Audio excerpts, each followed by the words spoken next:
बच्चों, आप सभी का स्वागत है आपके अपने चैनल परफेक्ट नॉलेज 12 पे। जैसा कि हम लोग कंटिन्यू कर रहे थे क्लास 12 का एनसीईआरटी का चैप्टर 6 एप्लीकेशन ऑफ डेरिवेटिव्स। और मैंने बताया था आप लोगों की कि जो हम लोग क्वेश्चन सॉल्व करेंगे यहाँ पे वो कॉन्सेप्ट बेस पे करेंगे। तो पहला हमारा कॉन्सेप्ट है रेट ऑफ चेंज। तो रेट ऑफ चेंज से रिलेटेड जितने भी क्वेश्चन है वो आपके एक्सरसाइज 6.1 में हो या आपके एग्जाम्पल में हो या कहीं पे भी हो या मिसलेनियस में हो, कहीं पे भी वो होंगे क्वेश्चन, उसको हम लोग सॉल्व करेंगे। बस वो बेस पे होना चाहिए, कॉन्सेप्ट होना चाहिए रेट ऑफ चेंज पे। तो जैसा आज मैंने एग्जाम्पल नंबर 6, अब आप बोलोगे सर कि एग्जाम्पल तो इसका सोल्यूशन तो गिवन होता है। आई नो बच्चों, गिवन तो बहुत कुछ होता है, आपका गाइड भी मिलता है मार्केट में, बट उसको रीड करने के बाद ऐसा नहीं है कि हम उसको समझ लेते हैं। अगर ऐसा होता तो कोई भी बच्चा फिर उसको समझने के लिए किसी के पास जाता नहीं, वो रीड करके ही आंसर लिख सकता था। सो हम लोग एग्जाम्पल नंबर 6 चेक करेंगे। और एग्जाम्पल नंबर 6 की अगर मैं बात करूँ तो वो क्या कह रहा है कि टोटल रेवेन्यू इन अ रुपी जो आ रहा है, जो भी रेवेन्यू मतलब कमाई हो रहा है एक तरीके से वो रुपी में है। Receive from the sale of X, आपने किसी एक्स यूनिट को आपने बेचा है तब जाके आपको वो रेवेन्यू मिला।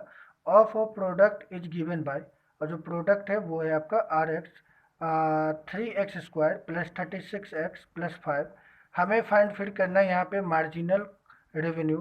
ठीक है, तो व्हेन x इक्वल टू 5 होगा, यानी जब आपका x इक्वल टू 5 होगा, और यहाँ पे x क्या था, हमारा यूनिट था, ठीक ना। तो x यूनिट अगर होगा उस केस में आपका मार्जिनल रेवेन्यू क्या हुआ वो हमें फाइंड करना है।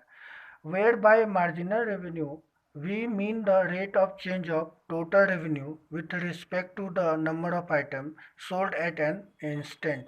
क्लियर भी कर दिया, ये मीनिंग भी बता दिया कि जो यहाँ पे हमें मार्जिनल रेवेन्यू निकालना है इसका क्या मतलब है, वो भी यहाँ पे क्लियर कर दिया। यहाँ पे क्या है कि यहाँ का जो मार्जिनल रेवेन्यू का मतलब ये है कि rate of change of total revenue होगा with respect to the number of item. देखो विथ रिस्पेक्ट टू ये वर्ड से ही पता चल रहा है कि यहाँ पे डिफ्रेंशिएट करना होगा हमें। और चलिए हम लोग इसको सॉल्व करते हैं, सॉल्व करने के बाद पता चलेगा और भी कुछ चीज़ें। सो स्टार्ट करते हैं हम लोग। तो जैसा कि मैंने स्टार्टिंग से बोला है कि पहले हम लोग डेटा लिखते हैं, ठीक है।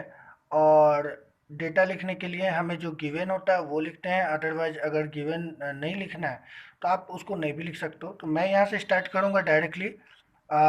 मुझे मार्जिनल रेवेन्यू बोला है तो मैं लिखूँगा यहाँ पे मार्जिनल मार्जिनल रेवेन्यू, और इसको मैं कैपिटल एम और कैपिटल आर से डिनोट कर रहा हूँ, ठीक है। मार्जिनल रेवेन्यू का अगर मैं बात करूं तो जो एम आर है इक्वल टू, अभी देखो यहाँ पे लिखा है marginal revenue we mean the rate of change of total revenue. Total revenue का हम बात करें तो ये आर गिवन था। सो हम लोग यहाँ पे लिख सकते हैं बेसिकली डी आर बाई, और ये किसके रिस्पेक्ट में, तो नंबर ऑफ आइटम। और देख सकते हो आप कि हमने जो सेल किया है वो एक्स यूनिट सेल किया है, यानी कि आइटम आपका एक्स है, तो यानी कि डी एक्स के रिस्पेक्ट में उसने बोला है। तो हमें मार्जिनल रेवेन्यू फाइंड करना था, तो हमें ये बेसिकली फाइंड आउट करना है। और यहाँ पे जब आने के बाद मैं बात करूँ तो हमें पता है यहाँ पे ये सब गिवन भी है आपके क्वेश्चन में है। तो जैसा हमें पता है यहाँ पे कि आर एक्स जो है, ठीक है, यहाँ से मैं देखूँ तो ये लिखा हुआ है आपका 3x² प्लस 36x प्लस 5। मैं इसको इक्वेशन 1 भी मान सकता हूँ, और इस चीज़ को मैं क्या करूँगा यहाँ पे जस्ट वैल्यू पुट करूँगा, यानी कि एम आर वाले इस फॉर्मूला पे। यानी मैं इसको इक्वेशन 1 मान लो, इसको 2 मान लो, ठीक है, कोई फ़र्क नहीं पड़ता। अब हम लोग जस्ट इसका वैल्यू पुट करेंगे और कैलकुलेट करेंगे तो हमारा आंसर जो है आ जाएगा। सो हम लोग स्टार्ट करते हैं यहाँ से, एम आर इक्वल टू, और डी, और आर की जगह मैं लिख सकता हूँ 3x² प्लस 36x प्लस 5, ठीक है, डिवाइडेड बाय डी एक्स हो गया आपका।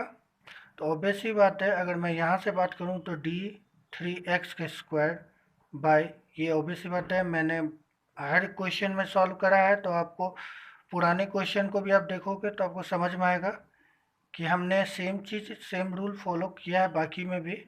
तो ये डिफ्रेंशिएट करने का आपको तरीका पता चल जाएगा। सो बेसिकली हम लोगों ने यहाँ तक कर लिया है, बाकी ये काम हम लोग नेक्स्ट पेज में करते हैं। नेक्स्ट पेज में अगर मैं बात करूँ तो जैसा मैंने वहाँ पे लिखा था कि एम आर यानी कि मार्जिनल रेवेन्यू और जो हमारा था पहला था वो 3 बाहर हो जाएगा क्योंकि वो कांस्टेंट था। बचेगा सिर्फ आपका डी। और यहाँ पे आप देख सकते हो कि एक्स स्क्वायर है, तो सिर्फ आपका डी एक्स स्क्वायर को मुझे डिफ्रेंशिएट करना है। तो यहाँ हम लिखेंगे डी एक्स स्क्वायर को डिफ्रेंशिएट करना प्लस सेम केस अब आपका जो है 36 में भी, तो 36 आपका बाहर हो जाएगा। आपको डिफ्रेंशिएट सिर्फ करना होगा, तो वो आप एक्स को करोगे डिफ्रेंशिएट, ठीक है। फिर आप बाकी का बात करोगे तो वो तो नंबर है, ठीक है ना। अब इसको डिफ्रेंशिएट, तो यहाँ से आप इजीली कर सकते हो। आप देख सकते हो 3 तो आपके हैं कांस्टेंट, वो बाहर ही रहेंगे। एक्स स्क्वायर को किया तो ये 2 यहाँ आएगा और एक्स रहेगा, क्योंकि डिफ्रेंशिएट का मतलब होता है जो पावर है वो नीचे आएगा, एक माइनस होगा। तो 2x हो गया प्लस यहाँ 36, और इसको देखें तो ये 1 गिवन देगा, तो यहाँ 1 लिखेंगे प्लस ये आपको 0 देगा, क्योंकि किसी भी नंबर का डिफ्रेंशिएट करते हैं कांस्टेंट का तो वो 0 नंबर गिवन करता है। अब यहाँ से हमें जस्ट मल्टीप्लाई करना है, तो ये हो गया आपका बेसिकली 6x प्लस 36। ऑलराइट, तो यहाँ से हमारा जो है जो डिफ्रेंशिएट का मार्जिनल कॉस्ट जो है, मार्जिनल रेवेन्यू जो है, वो हमारा यहाँ से निकल गया। लेकिन हमें तो मार्जिनल रेवेन्यू कब निकालना था, मतलब कोई कंडीशन तो गिवन होगा ना। तो ऑब्वियस सी बात है, वो कंडीशन गिवन क्या था कि व्हेन आपका, यानी कि जब आपका x जो होगा वो 5 होगा तब हमें निकालना था। तो हमें क्या करना है, बस मार्जिनल रेवेन्यू का बस यहाँ पे x का वैल्यू पुट करना है, यानी कि 5 प्लस 36। अब बताओ 6 5 जो 30 ही तो होता है, प्लस 36, तो आंसर आपका होगा 66।